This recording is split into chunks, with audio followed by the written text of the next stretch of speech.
ಮೈಸೂರಿನ ಜಯದೇವ ಆಸ್ಪತ್ರೆಯಲ್ಲಿ ಸಾವಿನ ಆಟ ಶುರುವಾಗ್ಬಿಟ್ಟಿದೆ. ಒಂದೇ ದಿನ ಬರೋಬ್ಬರಿ 12 ಮಂದಿ ಸಾವನ್ನಪ್ಪಿರುವಂತಹ ಆರೋಪಗಳು ಕೇಳಿ ಬರ್ತಾ ಇದೆ.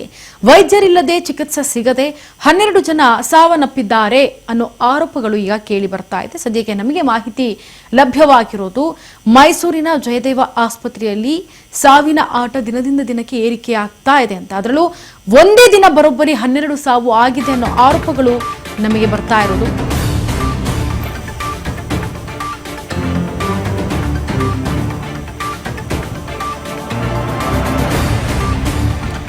ವೈದ್ಯರಿಲ್ಲದೆ ಚಿಕಿತ್ಸೆ ಸಿಗದೆ 12 ಜನ ಸಾವನ್ನಪ್ಪಿದ್ದಾರೆ ಅನ್ನೋ ಆರೋಪಗಳು ಕೇಳಿ ಬಂದಿದೆ.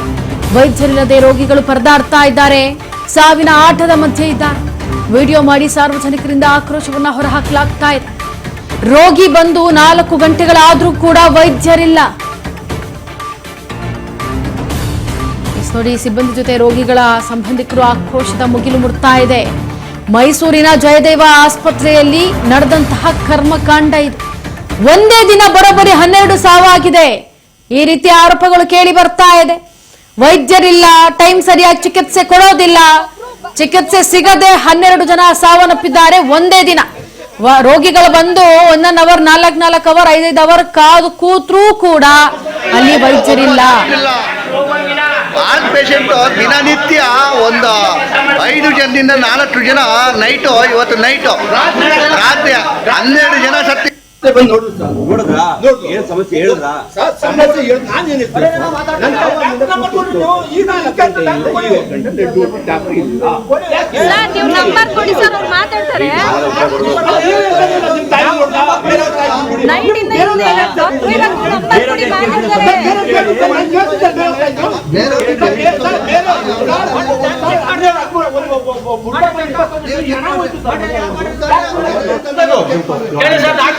ನೋಡಿ, ಜಯದೇವ ಹಾಸ್ಪಿಟಲ್ ಮೈಸೂರು ಇಲ್ಲ, ಒಬ್ಬರೇ ನರ್ಸಿರೋರು ಎಮರ್ಜೆನ್ಸಿ. ಇದು ಇಲ್ಲಿ ಎಮರ್ಜೆನ್ಸಿಲೇ ಒಬ್ಬ ಡಾಕ್ಟರ್ ಇಲ್ಲ. ಹಾರ್ಟ್ ಪೇಷಂಟ್ ದಿನನಿತ್ಯ ಒಂದು 5 ಜನದಿಂದ 4 ಜನ ನೈಟು, ಇವತ್ತು ನೈಟು ರಾತ್ರಿ 12 ಜನ ಸತ್ತಿರ್ತಾರೆ. ಇದಕ್ಕೆ ಜಿಲ್ಲಾ ಉಸ್ತುವಾರಿ ಸಚಿವರೇ ಮತ್ತು ಟ್ರಂಚೆಟ್ MLA ಒಳ್ಳೆ ಮಾನ್ಯ ಮುಖ್ಯಮಂತ್ರಿಗಳೇ ನೋಡಿ, ಮೈಸೂರಿನಲ್ಲಿರುವಂತಹ ಜಯದೇವ ಆಸ್ಪತ್ರೆಯ ಕರ್ಮಕಾಂಡ ಇದು. ಜನ ಅಲ್ಲಿ ಬಂದವರು, ರೋಗಿಗಳು ಎಲ್ಲರೂ ಕೂಡ ತತ್ತರಿಸಿ ಹೋಗ್ತಿದ್ದಾರೆ. ನಮ್ಮ ಜೀವ ಉಳಿಸ್ಕೊಳ್ಬೇಕು ಅಂತ ಆಸ್ಪತ್ರೆಗೆ ಬಂದ್ರೂ ಜೀವ ಉಳಿತಿಲ್ಲ. ಬರೀ ಒಂದೇ ದಿನಕ್ಕೆ 12 ಮಂದಿ ಸಾವಾಗಿದೆ ಅಂತಂದ್ರೆ ಅಲ್ಲಿನ ವ್ಯವಸ್ಥೆ ಯಾವ ಮಟ್ಟಿಗಿದೆ, ಅಲ್ಲಿನ ಮೇಂಟೆನೆನ್ಸ್ ಯಾವ ಮಟ್ಟಿಗಿದೆ. ತಿಂಗಳ ಸಂಬಳ ಮಾತ್ರ ತಗೊಂಡು ಹೋಗ್ತಾರೆ ಡಾಕ್ಟರ್ಸ್ಗಳೆಲ್ಲರೂ ಕೂಡ. ಆದ್ರೆ ಅದೇ ಕಷ್ಟ ಅಂತ ಬಂದಾಗ ಅಲ್ಲಿ ಇರುವಂತಹ ಚಿಕಿತ್ಸೆಯನ್ನ ಪಡ್ಕೊಳ್ಳೋಕೆ ಅಂತ ಬಂದಂತಹ ಸಾಮಾನ್ಯ ಜನರ ಒಂದು ಜೀವಕ್ಕೆ ಬೆಲೆ ಇಲ್ವಾ? ಸೊ ಅಲ್ಲಿನ ಜನಪ್ರತಿನಿಧಿಗಳು ಏನ್ ಮಾಡ್ತಾ ಇದ್ದಾರೆ, ಬಹುಮುಖ್ಯವಾಗಿ ಆ ಏರಿಯಾದ MLA ಏನ್ ಮಾಡ್ತಾ ಇದ್ದಾರೆ, ಇದಕ್ಕೆ ಈ ಹಾಸ್ಪಿಟಲ್ನ ಯಾರ ಸುಪರ್ದಿಗೆ ಬರುತ್ತೆ, ಆ ಒಬ್ಬ ಅಧಿಕಾರಿ ಏನ್ ಮಾಡ್ತಾ ಇದ್ದಾರೆ, ಎಲ್ಲವನ್ನೂ ಕೂಡ ಗಮನಿಸಬೇಕಾಗತ್ತೆ. ಯಾಕೆಂದ್ರೆ ಇಷ್ಟೆಲ್ಲ ಅನಾಹುತಗಳು ನಡೆದ್ರು ಒಂದೇ ದಿನ 12 ಮಂದಿ ಸಾವನ್ನಪ್ಪಿದ್ರೆ ಅವರ ಕುಟುಂಬಕ್ಕೆ ಅವರೇ ಆಧಾರ ಆಗಿರ್ತಾರೆ. ಇಂತಹ ಸಂದರ್ಭದಲ್ಲಿ ಅಲ್ಲಿನ ಜನತೆಗೆ ಚಿಕಿತ್ಸೆ ಸಿಗ್ತಾ ಇಲ್ಲ, ವೈದ್ಯರಿಲ್ಲ ಅಂದ್ರೆ ಏನರ್ಥ? ಇದ್ರ ಬಗ್ಗೆ ಮತ್ತಷ್ಟು ಡೀಟೇಲ್ಸ್ ಅನ್ನ ಕೊಡ್ತಾರೆ ನಮ್ಮ ಪ್ರತಿನಿಧಿ ಪುಟ್ಟಸ್ವಾಮಿ. ಪುಟ್ಟಸ್ವಾಮಿ, ಈಗ ಆ ಜಯದೇವ ಆಸ್ಪತ್ರೆಯಲ್ಲಿ ಯಾರು ಡಾಕ್ಟರ್ಸ್ ಇಲ್ವಾ? ಅವ್ರು ಯಾವಾಗ ಬರ್ತಾರೆ? ಅವ್ರ ಶಿಫ್ಟ್ಗಳೇನು, ಅಥವಾ ಅಲ್ಲಿ ವ್ಯವಸ್ಥೆ ಯಾವಾಗಿಂದ ಇಲ್ಲಿ ಶುರು ಆಗಿರೋದು? ಎಷ್ಟು ಜನ ಇಲ್ಲಿವರೆಗೂ ಈ ರೀತಿ ಆಗಿದೆ? ಕಂಪ್ಲೀಟ್ ಆಗಿ ಡೀಟೇಲ್ಸ್ ಕೊಡಿ. ಇಂತರ ಮೈಸೂರು ಮತ್ತೆ ಕೊಡಗು, ಹಾಸನ, ಚಿಕ್ಕಮಗಳೂರು, ಚಾಮರಾಜನಗರ ಈ ಭಾಗದ ಹೃದಯ ರೋಗ ಚಿಕಿತ್ಸೆ ಕೊಡ್ತಕ್ಕಂತಹ ಅತ್ಯುತ್ತಮ ಆಸ್ಪತ್ರೆ ಅಂತ ಹೇಳಿದ್ರೆ ಅದು ಜಯದೇವ ಅಂತಾನೆ ಹೇಳ್ಬೋದು.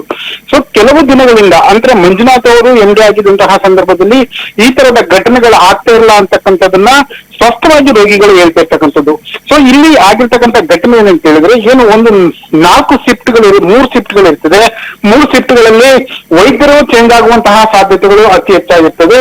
ಆ ಸಂದರ್ಭದಲ್ಲಿ ವೈದ್ಯರು ಏನು ಚೇಂಜ್ ಆಗುವಂತಹ ಸಂದರ್ಭದಲ್ಲಿ ಕೆಲವೊಂದಷ್ಟು ಗಂಟೆಗಳ ಕಾಲ ವೈದ್ಯರು ಇಲ್ಲದ ಕಾರಣಕ್ಕಾಗಿ ಮತ್ತು ತುರ್ತು ಚಿಕಿತ್ಸೆಯನ್ನು ನೀಡ್ತಕ್ಕಂತಹ ಕೊಠಡಿಗಳಲ್ಲಿ ವೈದ್ಯರಿಲ್ಲದ ಕಾರಣಕ್ಕಾಗಿ ಸೊ ಈ ಒಂದು ಘಟನೆ ಆಗಿದೆ ಅಂತಕ್ಕಂಥದ್ದನ್ನ ಅಲ್ಲಿನ ಏನು ಪೇಷಂಟ್ಗಳು ಅಂತಂದ್ರೆ ರೋಗಿಗಳ ಸಂಬಂಧಿಕರು ಮಾತನಾಡ್ತಿರ್ತಕ್ಕಂಥದ್ದು. ಸೊ ಅದರ ಜೊತೆಯಲ್ಲಿ ಕೆಲವೊಂದಷ್ಟು ದಿನಗಳಿಂದ ಈ ತರದ ಆರೋಪಗಳು ಜಯದೇವಕ್ಕೆ ಬರ್ತಿರ್ತಕ್ಕಂಥದ್ದು ಸರ್ವೇ ಸಾಮಾನ್ಯವಾಗಿರ್ತಕ್ಕಂಥದ್ದು. ಇದರ ಜೊತೆಯಲ್ಲಿ ರೋಗಿಗಳು ಹೇಳ್ತಕ್ಕಂಥದ್ದು ಏನಂತ ಹೇಳಿದ್ರೆ, ಒಂದೇ ದಿನದಲ್ಲಿ 12 ಸಾವುಗಳಾಗಿರ್ತಕ್ಕಂಥದ್ದು ವೈದ್ಯರ ನಿರ್ಲಕ್ಷ್ಯದಿಂದ, ವೈದ್ಯರು ಇಲ್ಲದ ಕಾರಣಕ್ಕಾಗಿ ಈ ತರದ ಘಟನೆಗಳಾಗಿದೆ ಅಂತಕ್ಕಂಥದ್ದನ್ನ ಅಲ್ಲಿನ ಏನು ರೋಗಿಗಳ ಸಂಬಂಧಿಕರು ಹೇಳ್ತಿರ್ತಕ್ಕಂಥದ್ದು. ಆದ್ರೆ ವೈದ್ಯರು ಹೇಳ್ತಿರ್ತಕ್ಕಂಥದ್ದು ಏನಂತ ಹೇಳಿದ್ರೆ, ನೀವು ಸಿಸಿ ಫುಟೇಜ್ ಗಳನ್ನ ಚೆಕ್ ಮಾಡಿ. ಸೊ ಅದರಲ್ಲಿ ವೈದ್ಯರು ಇಲ್ಲ ಅಂತ ಹೇಳ್ಕೊಂಡು ಬಂದ್ರೆ ಸೊ ಅದಕ್ಕೆ ಸಂಸ್ಥೆ ಹೊಣೆಗಾರಿಕೆ ಆಗ್ತದೆ. CCTVಗಳಲ್ಲಿ ವೈದ್ಯರು ಇದಾರೆ ಅಂತಕ್ಕಂಥದ್ದು ಕಂಡು ಬಂದ್ರೆ ಇದು ರೋಗಿಗಳು ದಿನನಿತ್ಯ ಆಗ್ತಿರ್ತಕ್ಕಂತಹ ಒಂದು ಬೆಳವಣಿಗೆ ಅಂತಾನೆ ತಿಳ್ಕೊಬೇಕಾಗ್ತದೆ ಅಂತಕ್ಕಂಥದ್ದನ್ನ ವೈದ್ಯರು ಸ್ಪಷ್ಟಪಡಿಸ್ತಿರ್ತಕ್ಕಂಥದ್ದು ಇಂಚರ.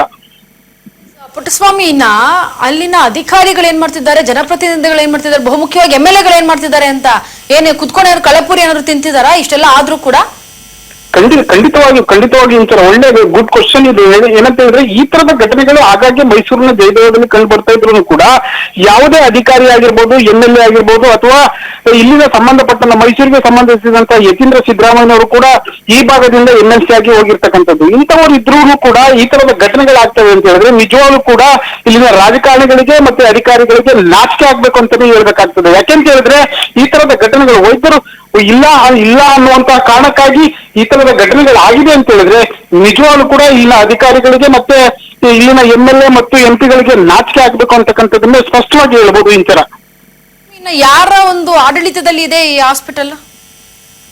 ಸೊ ಜಯದೇವ ಆಸ್ಪತ್ರೆ ಏನು ಸದಾನಂದ ಅನ್ನುವಂತಹ ವೈದ್ಯರ ಆಡಳಿತ ವ್ಯವಸ್ಥೆಯಲ್ಲಿ ಇರ್ತಕ್ಕಂಥದ್ದು.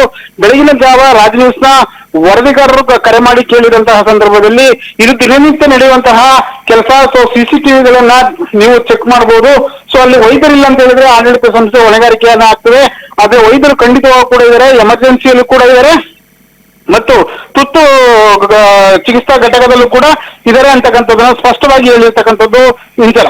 ಪುಟ್ಟಸ್ವಾಮಿ, ಈ ಸ್ಟೋರಿನ ಫಾಲೋ ಅಪ್ ಮಾಡಿ ಅಂಡ್ ಅಲ್ಲಿನ ಜನರಿಗೆ ಅಟ್ಲೀಸ್ಟ್ ಒಂದ್ ಸ್ವಲ್ಪ ನೆಮ್ಮದಿ ಆಗಾದ್ರೂ ಚಿಕಿತ್ಸೆ ಸಿಗೋ ತರ ನೀವು ಕಲ್ಪಿಸ್ಕೊಡ್ಬೇಕಾಗುತ್ತೆ. ಇದನ್ನ ಫಾಲೋ ಅಪ್ ಮಾಡಿ. ಥ್ಯಾಂಕ್ ಯು ಸೋ ಮಚ್ ನಿಮ್ಮೆಲ್ಲ ಡೀಟೇಲ್ಸ್ಗಾಗಿ.